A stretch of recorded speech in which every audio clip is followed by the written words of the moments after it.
Thank you all. I'm going to talk a bit about the remote sensing and spatial analysis components of the Goyder Southeast Wetlands project. Those components of the work were done by myself, Ken Clarke, Dorothy Turner, Megan Lewis and Bertram Ostendorf. I'm probably going to forget some names here, but we also worked with ecologists, Jason Nickel and Susan Gehrig, and wetland hydrology specialists, I guess.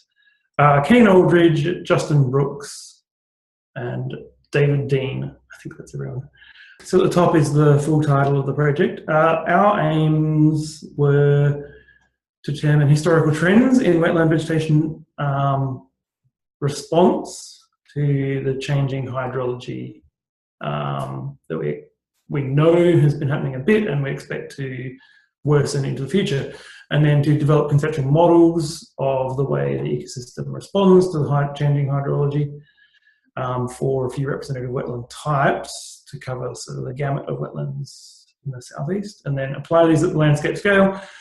And I guess the whole point of that was to hopefully assist and enable predictions to better understand how the wetlands in the southeast will respond to these changing water regimes and salinity regimes, and allow for better management, or at least informed management into the future. So just a little bit of background. There are some 17,000 wetlands in the southeast, at least in the database. There may be others. About 500 of those are well documented. And then there's detailed hydrology, salinity records for far fewer than that. So that highlights some needs for the project and for the southeast in general that this project sought to address. The first was that we needed more comprehensive evidence of what those inundation regimes had been in the past and what they were currently, and that's the project component that I worked on and oversaw. And the second was that we needed indicators of wetland salinity regime and whether wetlands were connected to groundwater or whether they were surface water dependent. And that was the component that was overseen by Dorothy. So I guess sort of underpinning this all, we went back and forth with the ecologists and water specialists to talk about the kinds of things that spatial analysis could examine and remote sensing could get at, and which of those might be ecologically informative. And they drew up this conceptual model along a hydro period, so whether things are inundated frequently or infrequently or permanently, and a sort of salinity gradient, whether things are freshwater or saline or very saline or in between. So those two axes where we thought that spatial analyses and remote sensing could provide information on those two.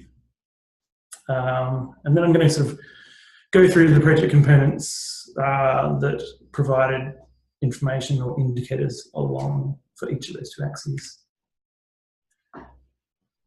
Oh, and here I've sort of covered this already, I guess in a little bit more detail. We looked at depth to groundwater and how that had changed over time.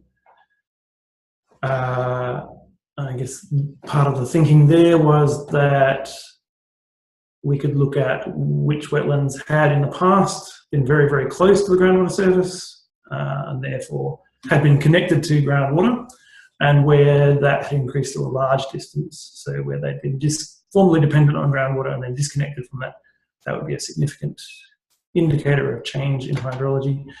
Looking at rainfall trends over time to see which wetlands had probably been surface water dependent and where surface water availability decreased most significantly, and then direct measurements of inundation frequency, duration, extent, and some sort of statistical analysis of trends over time.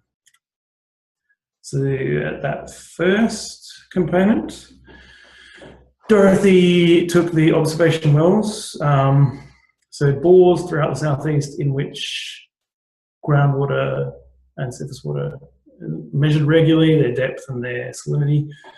So here Dorothy has looked at the mean groundwater level and graphed that across the southeast, and that gives a clear indication of a gradient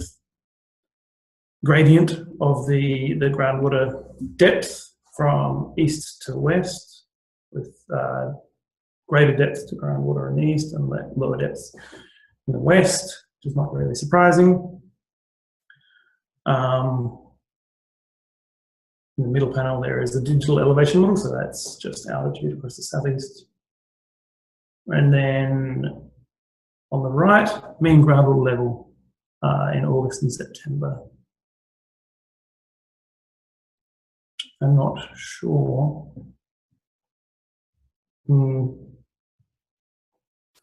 I'll skip that. There we are. And here Dorothy's related to the groundwater level to the known wetlands. It's all interpolated from the obs wells. And then Dorothy's, so that was looking at the mean across that whole period. And then Dorothy's broken it down and looked at change in groundwater level across that whole period. And here you see the red areas are where there's been the largest decrease or increase in depth to groundwater. So the groundwater is further away from the bore top. And the 1 or 2 blue areas are where the groundwater level has risen. So there's been a general decrease in, or increase in depth to groundwater across the whole southeast over that period, 1990 to 2012.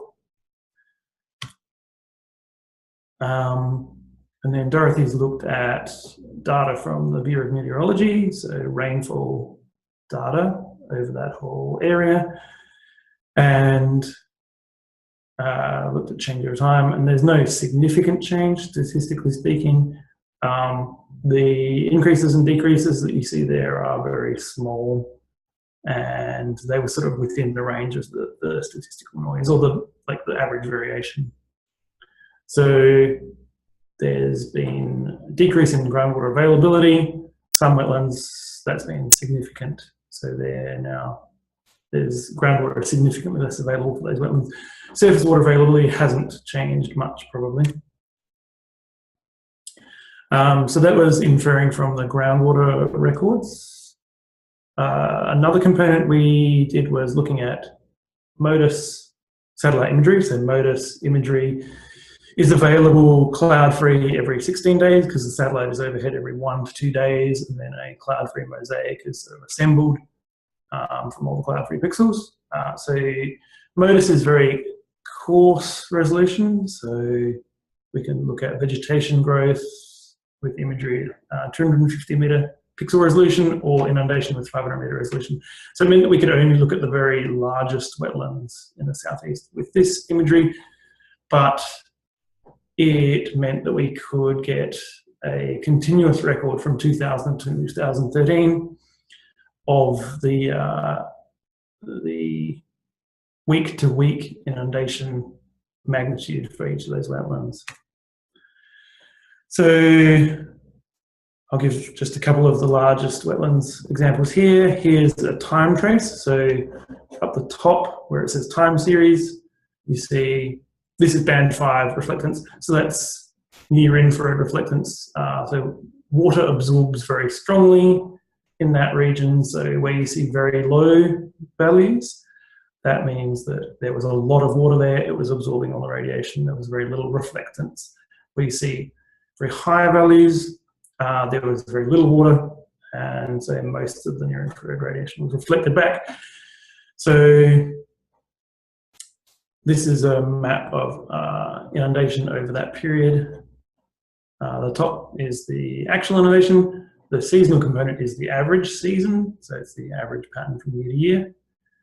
And then by looking at the difference between those two, we can look at whether there are any long-term trends or deviations from those trends. So the trend and breaks down here show that There were some broad temporal patterns. There was decrease in inundation in the 2004 to 2006 period. There was some inundation, if we look in this year, there was very, very little inundation across the winter period in this West Avenues complex wetland. So normally the reflectance gets down very low across winter. In that year, there was very little water there, almost none. So it's very dry. So this is looking at inundation. We need to put that into context with the vegetation growth in those wetlands as well. So interpretation is a little bit complex because if there was inundation but a lot of vegetation growth, you would still get you would get less reflected near-infrared radiation. So if we just jump back to the near-infrared. So in this year where there was relatively high near-infrared reflectance, that could have been because there was a lot of vegetation just sitting over the top of the water and preventing us from getting reflectance. But we can go to looking at NDVI, so this is the vegetation index. This shows us how much vegetation there was there, and if we compare that year, there wasn't much vegetation, so we know that the high near-infrared reflectance indicates that there was very little inundation. And there was actually less vegetation in that year than normal. So that all fits with what we know or expect historically. So we can have confidence in both the band 5 reflectance and the NDVI being strong indicators of inundation magnitude and vegetation extent in these wetlands over this period. And if you look at the trends for vegetation growth, there was a general declining trend in the vegetation in this wetland, again, West Avenues complex, up to 2006, and then a steep decrease in 2006-07, and then a general recovery up to 2011. And really, I think that was dominated by the strong vegetation growth in 2011 and 12. So that's looking at sort of high temporal frequency trends.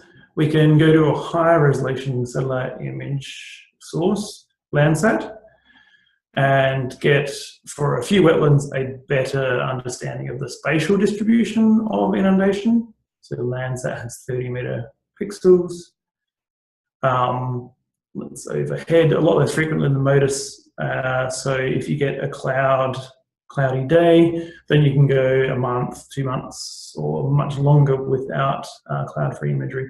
So we grabbed most of the cloud-free images that were available for each wet period and for each dry period from 1991 to 2011, and that corresponded to 9 wet and 14 dry season images.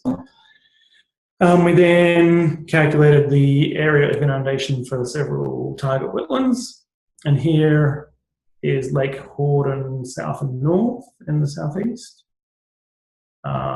On the left, the dark blue is the inundation extent that we mapped.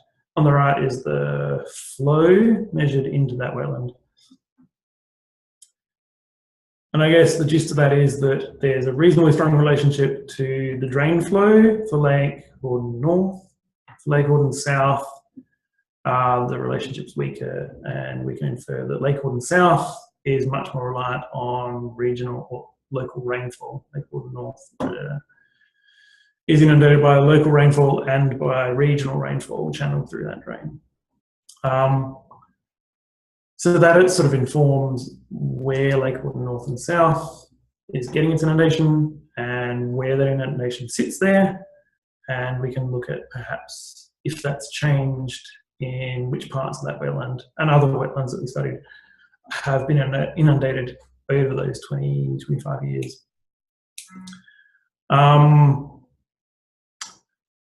To get a better idea of the inundation frequency in these other wetlands that are smaller than the MODIS scale, Geoscience Australia has now produced this product called Water Observations from Space, and it's very smart. What they've done is they've taken every Landsat image from 1987 to 2014, or to present now, and if there's been just a cloud-free pixel, then they've added that to this product. So it's worked sort of on pixel observations.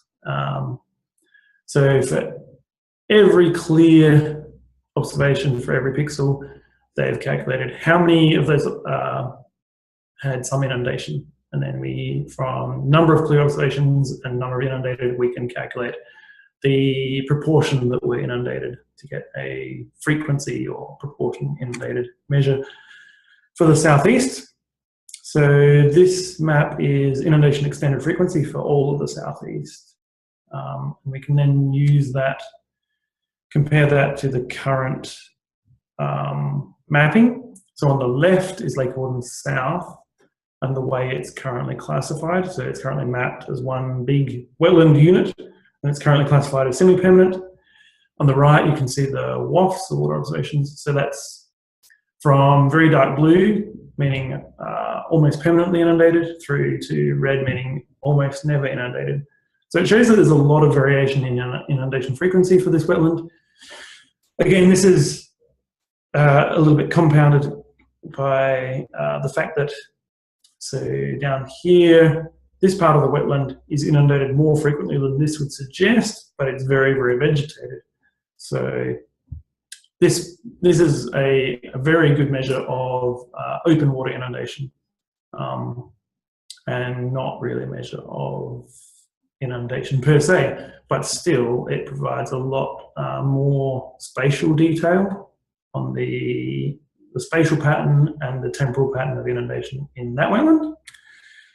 If we look at this Bull and Hacks Lagoon, so on the left again is the way it's currently classified, with those outlying wetlands classified as seasonal and the inner one classified as semi-permanent.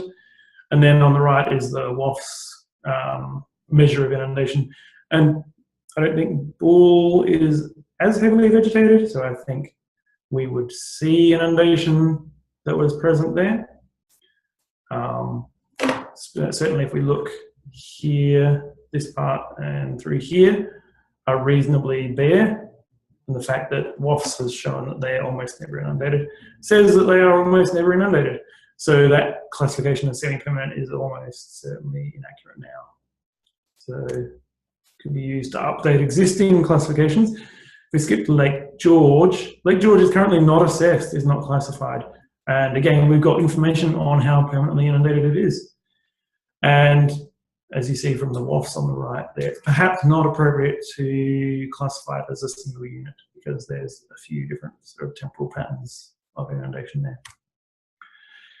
So if we jump back to that conceptual model from ephemeral to permanent and fresh to saline, where do I go from there? Okay, so we've looked at methods for classifying the hydro period. We also did some work that would act as an indicator of where wetlands might sit on that salinity gradient. So here Dorothy has taken the EC, the conductivity readings from the Oswald data, minimum on the left, maximum in the middle, and mean on the right, and created a map, so interpolated a map over the whole of the region. And this is surface water salinity readings. So you see there's quite a lot of variation. If we look at the mean one on the right, there's a general trend from southeast to northwest, but around Bull and Hacks Lagoon, from fresh through to saline in that direction, but around Bull and Hacks Lagoon, there's an area of higher salinity. Then if we go to the groundwater salinity measure, there's, again, Dorothy has done the same thing, but interpolating the groundwater salinity measurements. And again, there's a similar sort of gradient trend from fresh to saline, from southeast to northwest. But again, around Bull and Hacks, there's an area of higher salinity. And then up here in the upper southeast, there's an area that's hypersaline, which is higher than 60,000 EC, which I think is up there with the Dead Sea. So I don't think it's quite that high, but that is staggeringly saline.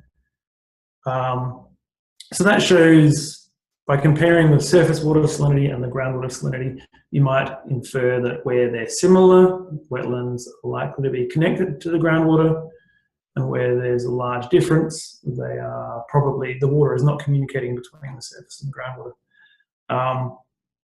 And then by comparing the salinity and depth to groundwater, you can get an idea of how available that salinity is and how likely it is to impact the vegetation in those wetlands. So our wonderful ecologists draw up these indicative species for each of the points on that conceptual model. And we know that as wetlands, or wetlands that sit in a particular position in this conceptual model, are sort of characterized by these species. And we know that as they move, say from permanent to ephemeral, the species composition changes. So we've got some evidence to say that that's a prediction, but we're also capable of going back in time and measuring the species in some key wetlands to examine this hypothesis and I guess get a bit greater confidence in it. And then if we can support it, then use it as a management model for how wetland vegetation is likely to change in response to these changing variables. So the wetland database already has mapped species for these wetlands. So we can look at those mapped species in relation to that conceptual model to try to place wetlands in that conceptual model space if we don't have any other information, or we can map those vegetation species from historical aerial photography. So we did that for Lake Horden North and South and for a few other wetlands. And for Lake Horden North and South, if you first look at the Lake Horden South in 1958, 88, 98, and 2008, there's not as much change. The dark purple, which was sedgeland, remained relatively unchanged. The sedges expanded out into areas that were formerly a bit more open and bare. So there was some colonization of those areas. And if you look at Lake Horden North, there was drastic changes. So sedges colonized all of the formerly bare, or almost all of the formerly bare Lake Horden North. And then some longer lived species, so Melaleuca trees, saplings colonized much of that open area as well. I think that indicated that that space was probably drying, but also I think there was some disturbance in that area. So it also demonstrated an end to that disturbance. One of the other example wetlands was Deadman's Swamp. I think this had the largest change.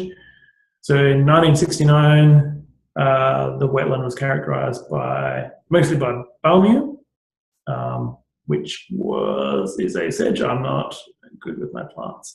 And then up to 2013, those wetlands composition changed very significantly. So Balmia is indicative of frequent inundation and long period inundation. And then in 2013, those wetlands were dominated by woodland encroachment. So there was lots and lots of small saplings of species that do well with sort of wet feet, but not inundation. So strong evidence of drying of that wetland and very significant changes in vegetation composition. And then here's some detailed stuff. Don't worry too much about this. This was for each of those wetlands. We looked at each species that was mapped on each of the image dates and the area of that species, and then how that changed when comparing it to the next image date. And it's just by ranking those species in terms of how wet they like to be, we're able to get an idea of, by looking at the relative change in areas, of whether these changes in species were indicative of wetting or drying. And across all the wetlands we studied, all the changes were indicative of drying, and they varied from a small drying trend to a very large drying trend. So to summarise, we provided new direct and new indicator evidence on the extent and frequency and timing of inundation, the phenology and function of vegetation over time, so the way the vegetation responds to sort of seasons, average seasons, and then to the longer term trends. And then we now have region-wide indicators for hydro periods, inundation frequency, and salinity. And this all sort of provides strong support for that conceptual model and for region-wide modelling of impacts of known recent historical changes in hydro period and salinity, and for the expected impacts for future ones.